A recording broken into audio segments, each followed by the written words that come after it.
जय हिंद दोस्तों। तो देखते हैं आज कौन सी इंपॉर्टेंट न्यूज़ है जो हमें डिस्कस करनी है। पहली इंपॉर्टेंट न्यूज़ है रिगार्डिंग द मार्बर्ग वायरस। तो रिसेंटली न्यूज़ में इसलिए था बिकॉज 6 लोगों की मृत्यु हो गई है रवांडा में। ठीक है, याद रखिएगा, रवांडा में due to this outbreak of this virus Marburg virus. Marburg virus disease ये एक सीवियर और रेयर हेमरेजिक फीवर होता है जो कि ह्यूमन और प्राइमेट दोनों को अफेक्ट करता है। ठीक है, तो हेमरेजिक फीवर है और जो कि किसको अफेक्ट कर रहा है, ह्यूमन को भी और प्राइमेट्स को भी।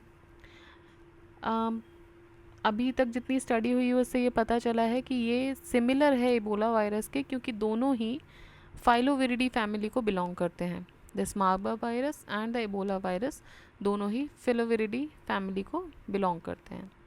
पहली बार इस वायरस का आइडेंटिफाई किया गया था इन 1967 इन द मार्बर्ग, जर्मनी।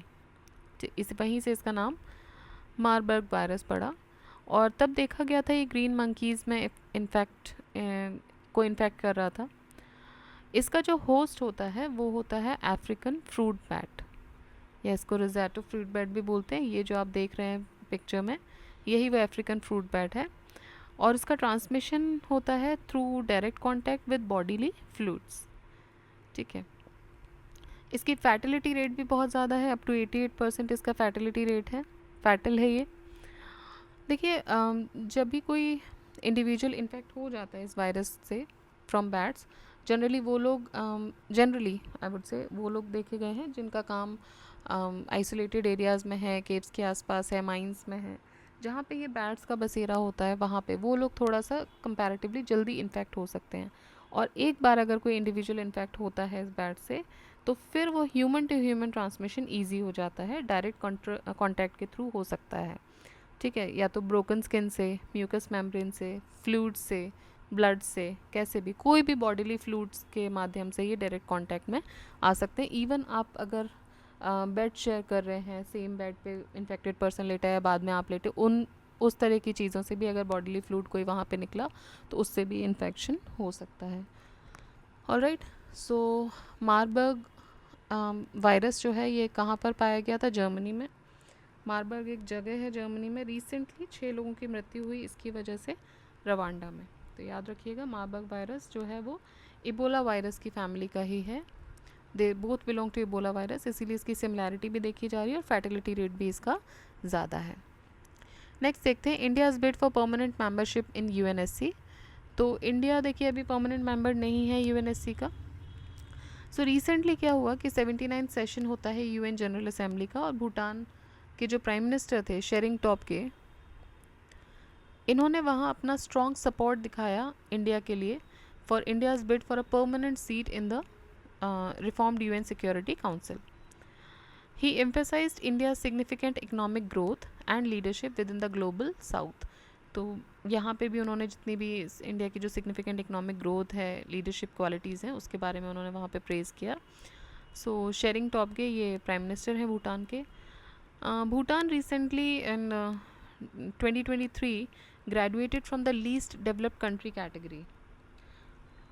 तो उसका श्रेय भी कहीं ना कहीं उसने उसके लिए ग्रैटिट्यूड दिखाया इंडिया को for its support and friendship. देखिए, graduation from least developed countries का मतलब ये है कि अब उस कैटेगरी से बाहर निकल गए हैं।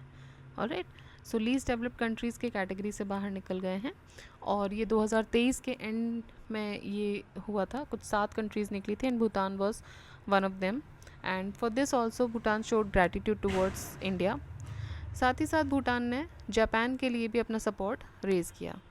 ऑलराइट, सो भूटान ने वहाँ पे जापान और इंडिया के लिए अपना सपोर्ट रेज़ किया for the permanent membership in the UN general assembly और यूएनएससी। ऑलराइट, नेक्स्ट देखते हैं, कैनरी आइलैंड्स आर्कीपेलागो। देखिए, कैनरी आइलैंड आर्कीपेलागो सबसे पहले तो हम ये डिस्कस कर लेते हैं कि न्यूज़ में क्यों था। न्यूज़ में इसलिए था क्योंकि कुछ माइग्रेंट्स जो थे वो मिसिंग पाए गए और जब उनकी बोट ओवरटर्न हुई near the spans canary island. Alright, तो ये जो कैनरी आइलैंड है ये यहाँ पर उनकी बोट जो है वो ओवरटर्न हो गई और उसके बाद 48 माइग्रेंट्स जो हैं वो मिसिंग हैं। तो इस वजह से ये न्यूज़ में था। अब ये जोग्राफिकल लोकेशन है, इंपॉर्टेंट लोकेशन है, तो इसके बारे में देख लेते हैं। ये जो आर्किपेलेगो है ये अटलांटिक ओशन में है, about 1300 kilometre south of the mainland Spain. तो जो स्पेन का जो मेनलैंड है उससे 1300 किलोमीटर साउथ में है, and 115 kilometre west of the Morocco. ये बना था वॉल्केनिक इरप्शंस के थ्रू कई millions of years ago, and the island have rich volcanic soil also because it was form through the volcanic eruptions. Climate की अगर हम बात करें तो सब ट्रॉपिकल क्लाइमेट है, जिसमें कि वार्म टेम्परेचर्स हैं एंड लिटिल सीजनल वेरिएशन आपको देखने को मिलेगा। बहुत ज़्यादा सीजनल वेरिएशंस नहीं होते हैं। देखिए ये जो यहाँ आपको दिख रहा है कैनरी आइलैंड है, इसी को बड़ा करके ये शो किया गया है, ठीक है। एंड आर्किपेलेगो क्या होता है? आर्किपेलेगो होता है ग्रुप ऑफ आइलैंड्स जो कि वॉल्केनिक एक्टिविटीज़ से बनता है, एंड टेक्टोनिक मूवमेंट्स या फिर सेडिमेंट एक्यूमुलेशन के माध्यम से भी ये बनते हैं। आर्किपेलेगो जो है वो ग्रुप ऑफ आइलैंड्स को बोला जाता है।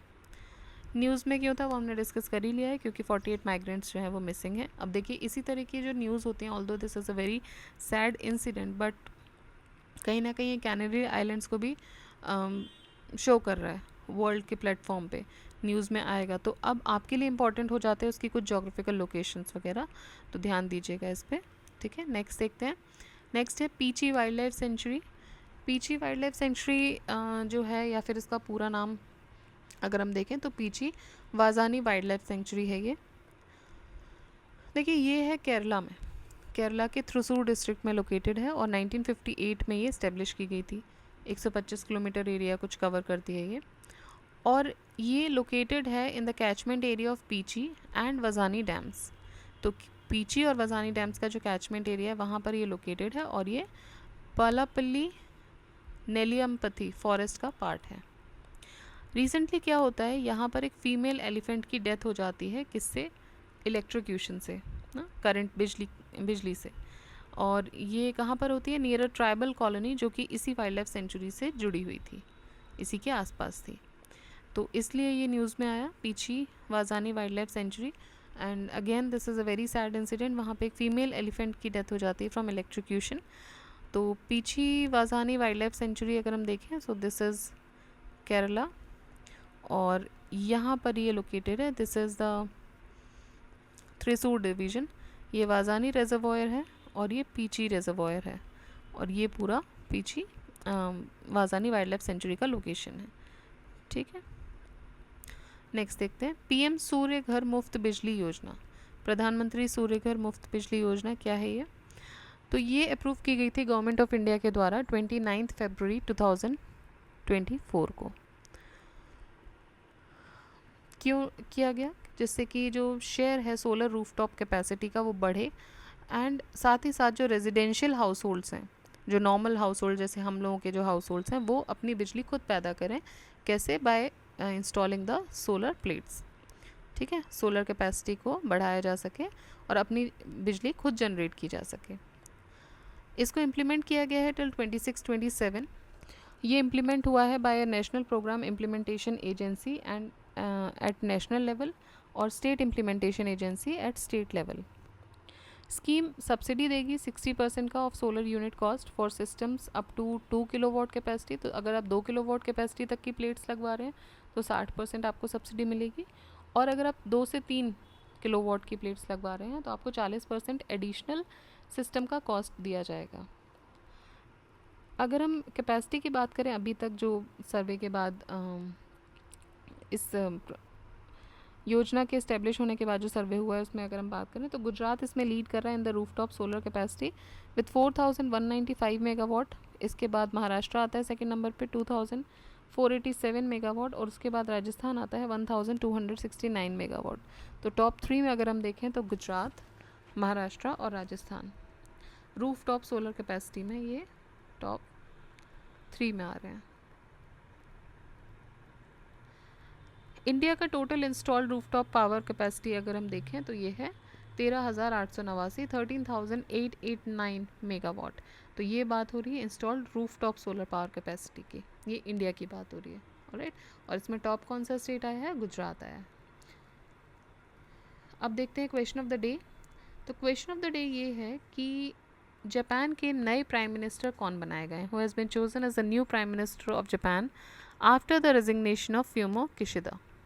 ठीक है, तो फ्यूमियो किशिदा की रिजिग्नेशन के बाद नए प्राइम मिनिस्टर कौन बने हैं ये आपको बताना है।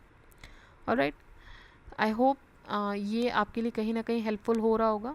अभी तो सिर्फ हम 5 न्यूज़ ही डिस्कस कर रहे हैं एंड बट मुझे किसी का इसमें यू नो इंटरेस्ट उतना दिख नहीं रहा है, आई थिंक सो, मुझे नहीं पता कितने लोग देख रहे हैं।